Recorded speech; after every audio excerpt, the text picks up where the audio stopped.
Bonjour tout le monde. Une petite vidéo après une bonne sieste de 2 heures qui fait bien du bien.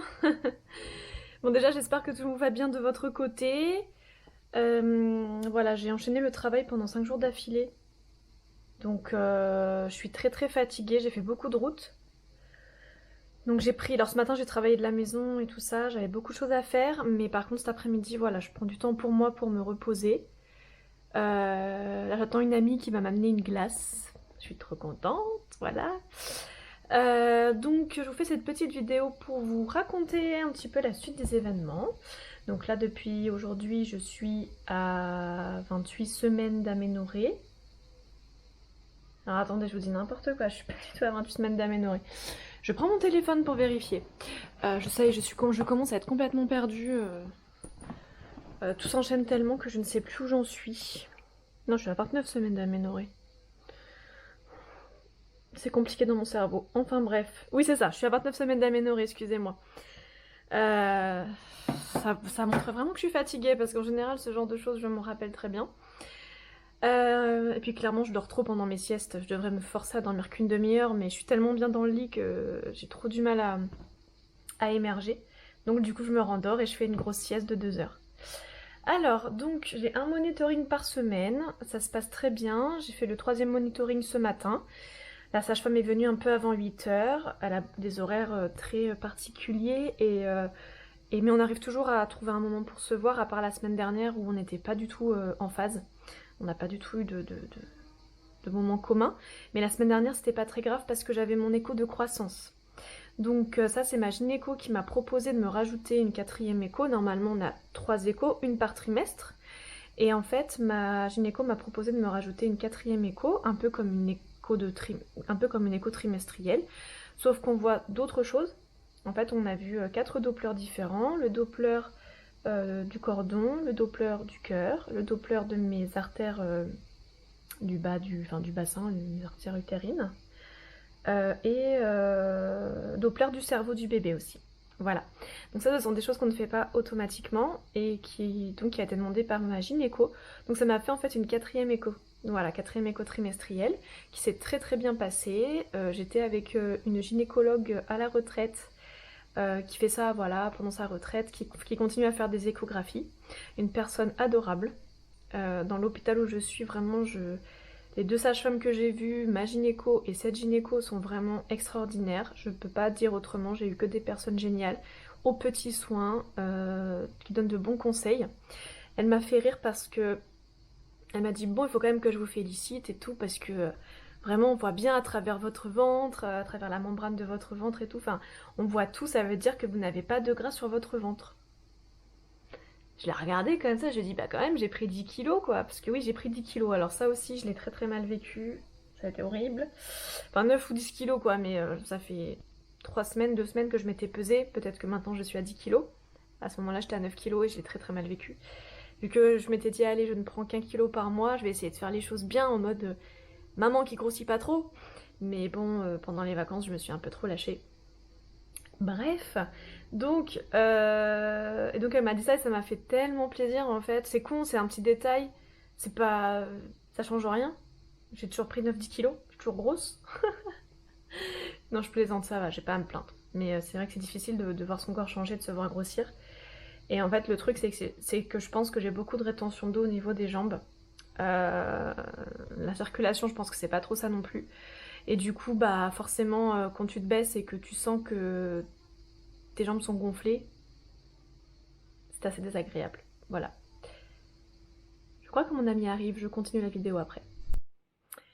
Donc non, c'était une fausse alerte, mon ami n'est pas encore arrivé. Donc voilà, donc il y a eu ça. Il y a eu donc cet écho de croissance qui s'est très bien passé. Elle m'a dit que tout était parfait.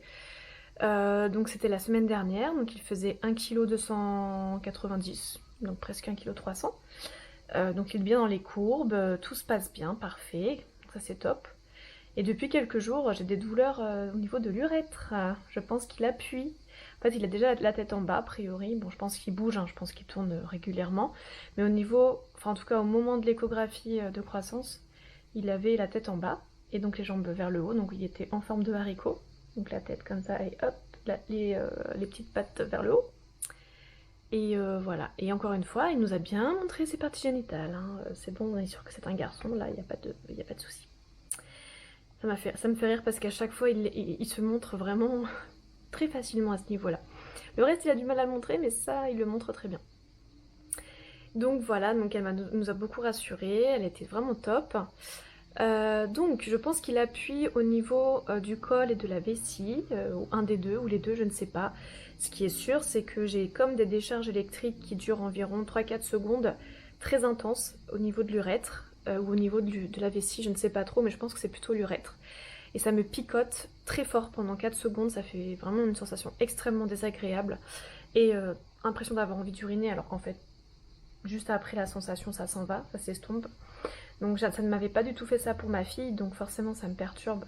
Donc j'en ai parlé à la doula, j'en ai parlé à la sage-femme, qui m'ont rassurée et qui m'ont dit que voilà, qu'il fallait pas s'inquiéter.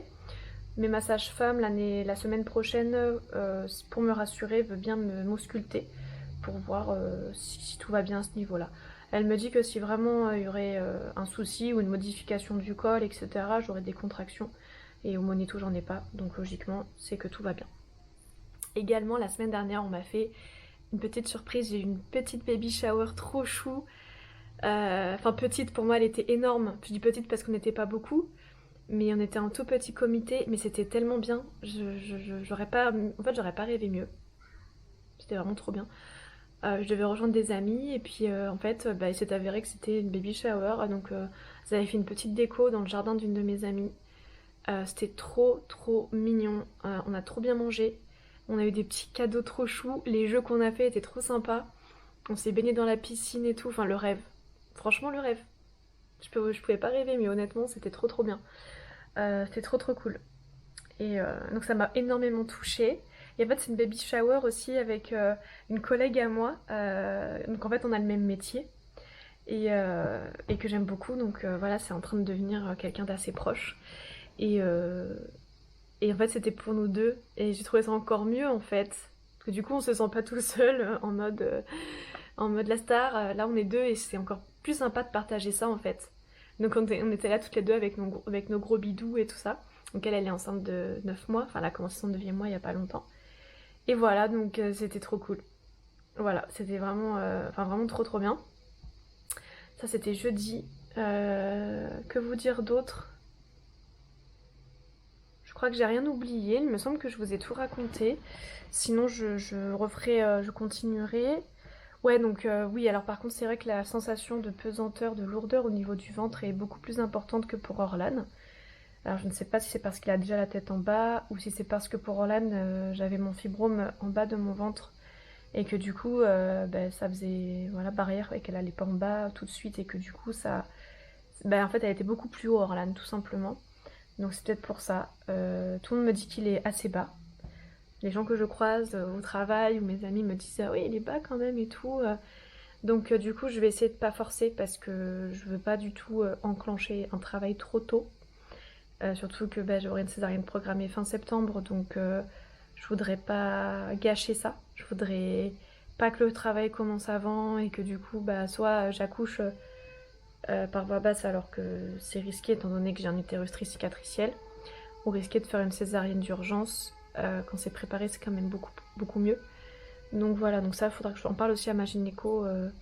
Donc quand il fait chaud, je pense que ça peut-être que la chaleur ça peut peut-être jouer sur un travail plus tôt. Et comme j'ai fait beaucoup de route, voilà. Donc mais bon la route franchement ça ne me fait aucune contraction, je ne vois aucune différence. Donc du coup je continue à travailler. Là j'ai vraiment eu 4 jours intensifs, c'était hardcore. Mais là ça va commencer à être un petit peu plus séparé. Et heureusement parce que sinon je pense que ça aurait pas été une très bonne idée. Voilà. Mais bon, moi je considère que quand on est enceinte on n'est pas malade et qu'il faut continuer à être active.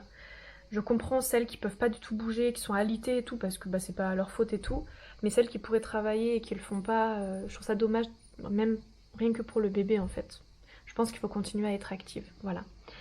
Je pense que j'en ai terminé, donc je vous fais des gros bisous et je vous dis à très bientôt.